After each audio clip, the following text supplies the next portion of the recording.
Okay. Okay, so welcome to class today, everybody. So as you know, we are preparing for our musical. So this is our 1930s unit, but we're just going to quickly go back through the 1900s and 1910, 1920, just to kind of refresh our memory before we start designing, because a lot of that will come full circle as we work into our next unit. So, as you'll remember, we talked about in the 1900s the S curve, and this was like this is when they moved away from the tight corset that like held everything in, and they figured out that it was damaging women's posture, their organ structure and everything. So this is a much more relaxed look. For the men, you have the three-piece suit, so they have as you'll see, they have the suit coat, the vest, and the pantsuit. And this was pretty loose. It had pleats and everything, so it was pretty open for movement. And here's more. You can see that S curve kind of as it gets thinner and then trails back out. So it's thick at the shoulders, in at the waist, and then trails back out. This was also the time when the bicycle was created, the telephone, electric light, and the automobile. So they also had to come up with something they could ride their bicycles in. And again, you'll see the puff sleeve, that was big during this time, and the S curve silhouette. Then for the bathing suit, this was when the first one-piece bathing suit was introduced. And it shocked the world. And so I think at the time nobody weren't really used to swimming. They just swam in like dresses and stuff. So this was a big deal. Let's see. So we're just gonna watch a brief video about of a movie on Green Gables that was filmed during the takes place during the 1900s. So this is it, and just watch for those S curves and any fashion things that you see as we watch.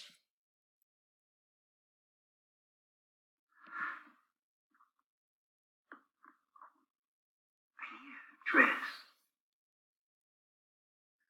Puff sleeves. Puff sleeves? Brand. Oh, land's sakes, Mr. Cuthbert, why didn't you say so in the first place?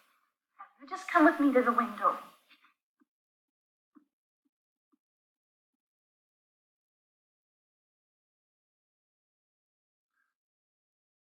Oh, so beautiful!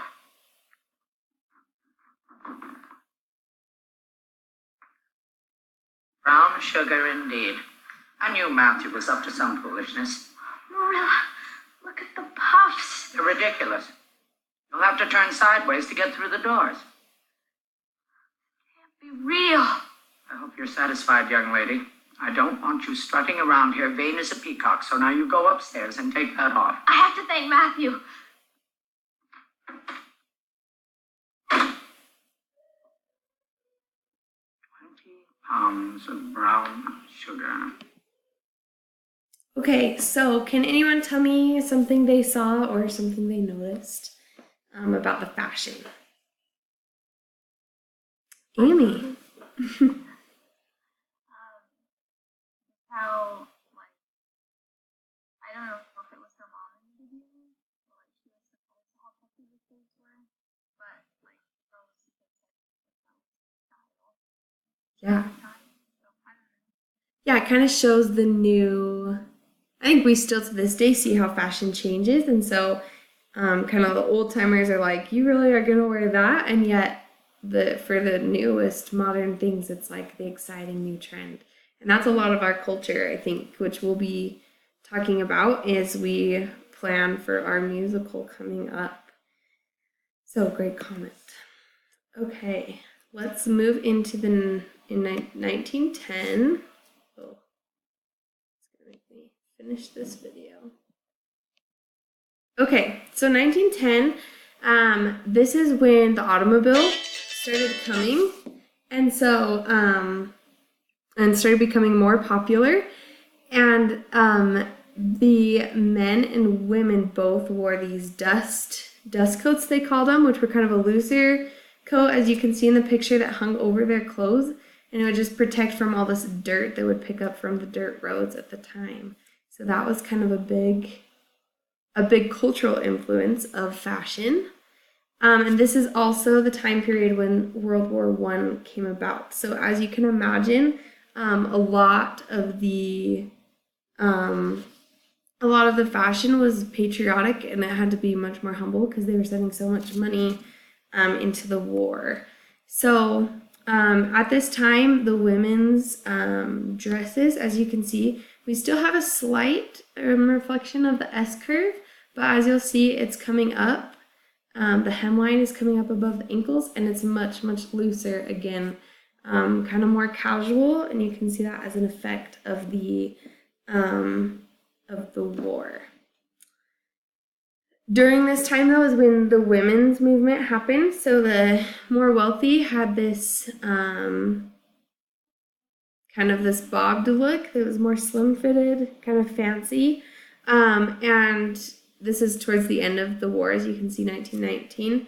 So they kind of got their freedom back a little bit and started to explore them a little more. So women got the right to vote, wear makeup, cut their hair short, and for the first time, there's the bob style. So, and the skirts are above the ankle again, like I pointed out before.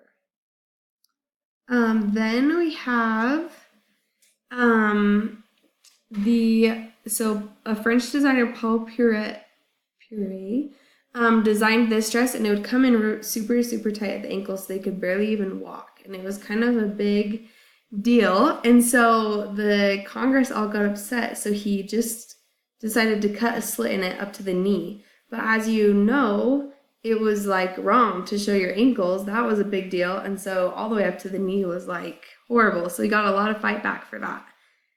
And that's the 1910s. And now we're moving into the 1920s. So who can tell me, I feel like this is kind of a well-known thing. Does anyone know anything about the 1920s?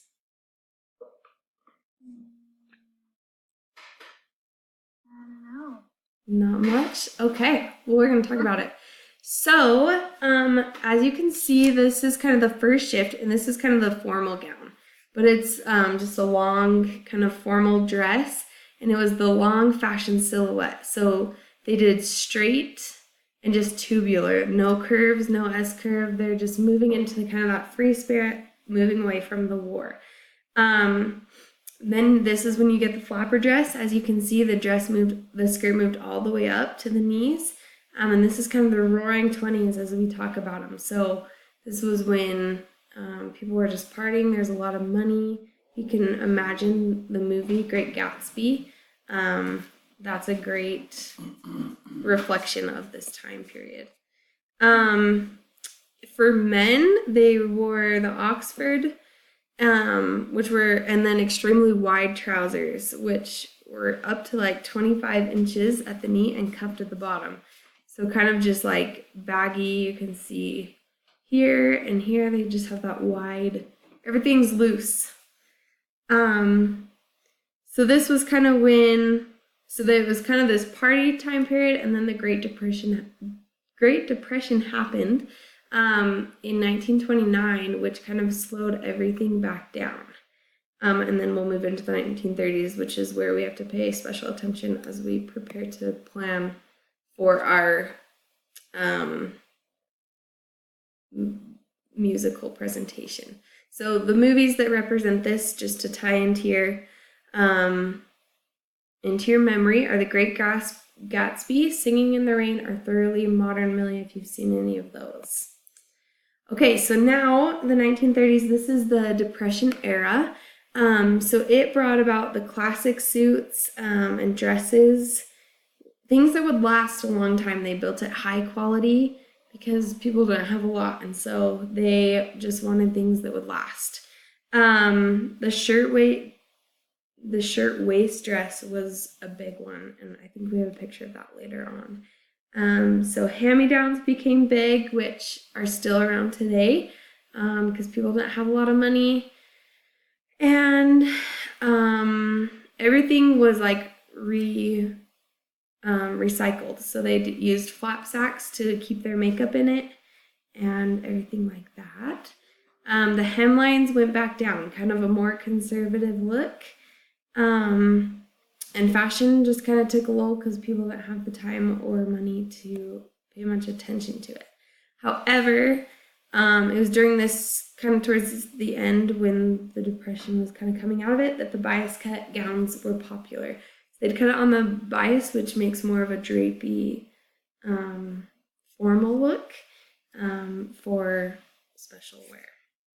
And then they started, once they kind of moved out of the Great Depression, there was more emphasis on movie stars. And so they would pay attention to what the actresses in movie stars wore off stage, and then what they wore on stage too became popular. So here you'll see the bias cut again. It's kind of spiraling around her body and kind of that drapey thing, and then again just kind of the simple silhouette gown. Sportswear was also popular. This is something that will be important with Annie's. It's kind of the more casual stuff. So you can see a swimsuit, it looks like, tennis, and pants for women, which is kind of new. They're kind of coming in at this time, but it's new as they are getting a little more freedom. So we are going to watch this video from Wild Hearts Can't Be Broken. As we watch again, just look for kind of some of the fashions that we can see.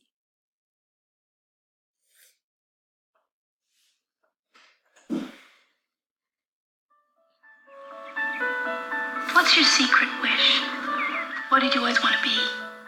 In every girl's life, there are dreams of adventure, of romance, of greatness. But Sonora had a special dream. Who are you? Your new diving girl. No, you're not. A diving girl has to be strong. A diving girl has to be brave, fearless, a showman. But I can do it, because I can do anything. Good. You can get out of here. I'm not gonna leave until you give me a job. Go on, get. Have a good trip.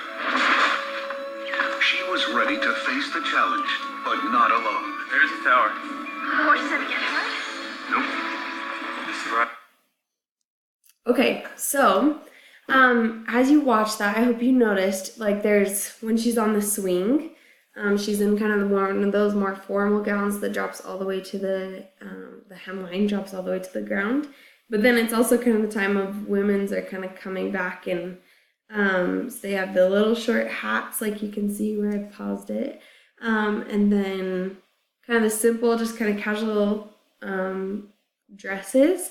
They also wore a lot of the lace-up boots, like you saw when she wraps her feet around the chair legs. So for your assignment, we are going to dive deeper into the 1930s because that's when the musical Annie takes place.